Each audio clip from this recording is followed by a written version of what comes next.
Before we get into this video, I just want to remind you guys to go and check out my merch. The reception so far has been mind-blowing, and to those of you that have already picked something up, I am so grateful. Buying my merch is honestly the best way to support me and ensure that I can keep making videos for you guys every single day. So if you like what you see, head down to the description or the pinned comment for the link to my store. Anyway, with that being said, let's get right into the stories. Entitled Mum yanks my mum's prosthetic arm off after demanding disabled parking spots. So, this story takes place somewhere in the late 90s, early noughties. Backstory: my mum was in an accident when she was 14 and lost her right arm. She has about a quarter of that arm left that she calls her stub, and to be honest, the loss hasn't done much to derail her. She drives. She has a joystick-esque thing which sticks out of the wheel and she turns it like she's steering a ship. She calls it her knob, loudly and in public, wow. She worked for a long time until she started having issues with the arm she does have, and she's generally been the person in the family to host/prepare all events and do all the labor. Honestly, she's my hero, but you're here for the story, so here goes. So mum and I go to the supermarket at the busy hours on a weekend because we couldn't make our usual after-school weekday trip when things were less crazy. We go around the whole parking lot twice, as do a row of cars behind us, and we finally managed to nab a disabled spot right by the entrance because someone was leaving as we approached. Now, my mother rarely uses the disabled parking, even though she's permitted, because she always says people who can't walk, etc. need it more. But again, she is permitted and there weren't any other spaces. After we park and get out, we hear a car honk a few times, followed by "excuse me" as a woman runs up from behind, catching us just before the entrance of the store. Now, this woman literally left her car running in the middle of a busy parking lot, causing a massive pileup. So, Karen, that's her name now, catches our attention with her shouting, and when we turn around, we're greeted with her "Can I speak to the manager haircut 90s edition" and about half a dozen kids, ranging from goth tween to a toddler in her arms. Karen then goes on to explain how the spot my mum just parked in is for disabled people in an accusatory tone. My mum was wearing her prosthetic arm underneath a long-sleeved denim coat, overly big so the fingertips of her prosthetic were barely visible, so it was an honest mistake. Even though it was a little odd the way she'd abandoned her car and ran up to us with her entire litter. Still, my mum smiles and proclaims, "Don't worry, I'm allowed to park there," and we turn back around. That answer wasn't good enough for Karen.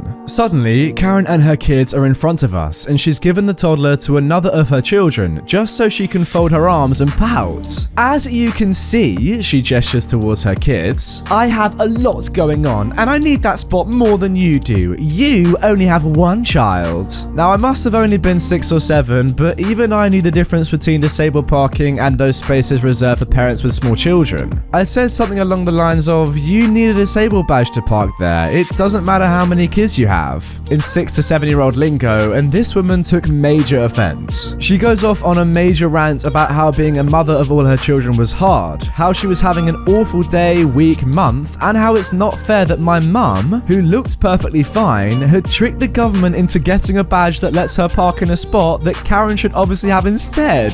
As she rambles about this, she looks around, garnering the attention of other shoppers, and is doing that "don't you agree with me" thing that people do to validate themselves, but never gave anyone a chance to respond because she was already on to the next person. My mum grabs my hand and tries to lead me around Karen, ignoring her entirely, but Karen keeps stepping in front of my mum, demanding her spot. She's getting increasingly annoyed and loud. I remember asking my mum several times if I'd done something wrong because my response seemed to have triggered this rant, but she kept reassuring me it was fine and that I should just ignore her, which annoyed Karen even more. This goes on for about 5 minutes, a very long 5 minutes, before my mum finally snaps. "I have one arm," silencing Karen mid-sentence. I used to wonder why she didn't just tell Karen the specifics earlier, but as I've grown up, I've come to realize that it wasn't anyone else's business, and I can see why my mum wouldn't want to take her jacket off, which is kind of a chore for her, and pop the prosthetic just to prove something. So we begin to walk around Karen again, but barely make it 5 feet before we hear her go, "That's BS." What happens next is seared into my brain.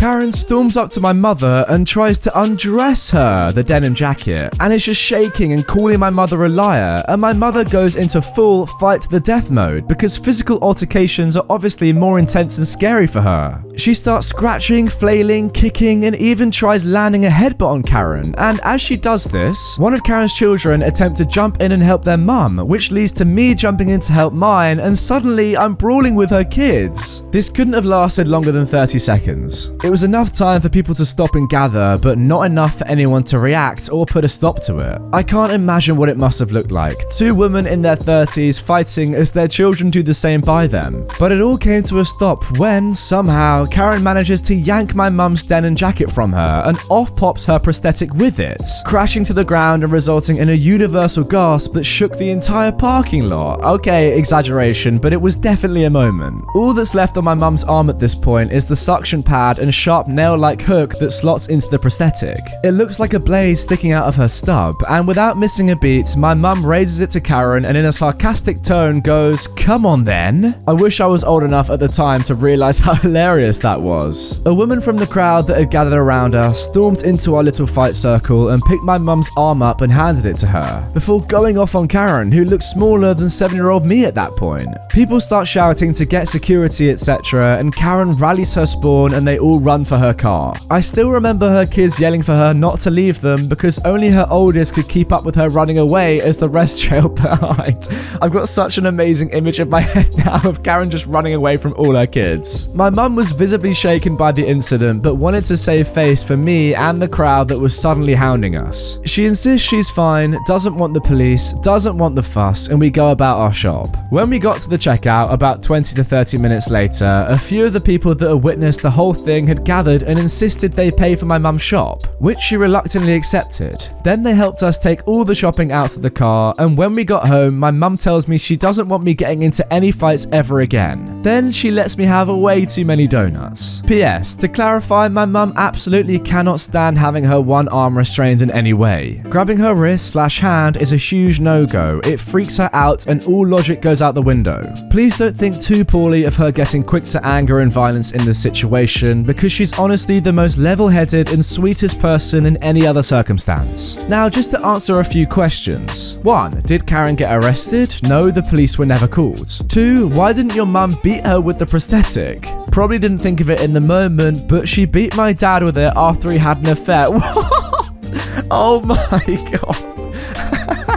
I love this mum. 3. How did she lose the arm? Hit by a train. Seriously, wow. 4. I hope she's okay. Now this was 20 years ago. She's perfectly fine and never wears a prosthetic anymore. Oh, cool. 5. I love your mum. Me too, Reddit, me too. Yes, I absolutely love your mum. You know what? If you love this mum as much as I do, comment below saying who needs arms anyway. It's on screen right now. Just comment that below. I want to see that everywhere. Oh, what an amazing story. I literally love this from start to finish. This was so well written and the story was absolutely enthralling. Good job to OP and the mum as well, of course. Moving on to our second story. Entitled Mum reschedules funeral to keep me from going. Partial entitled sister, but mostly entitled mother story. I haven't been on speaking terms with my adopted parents for about a decade. My mum was physically and mentally abusive my entire life, and my dad was distant and emotionally unavailable. I tried to repair the relationship with them as an adult, but it became clear very quickly that they were never going to be able to meet me in the middle, and cutting off contact was the only way for me to move on with my life. As the oldest, I got the brunt of the abuse. For context, we're all adopted, all from different families. While I'm glad my siblings didn't get the experience I did, I'm often frustrated with one of my sisters in particular, who flat out refuses to acknowledge that our mum did what she did,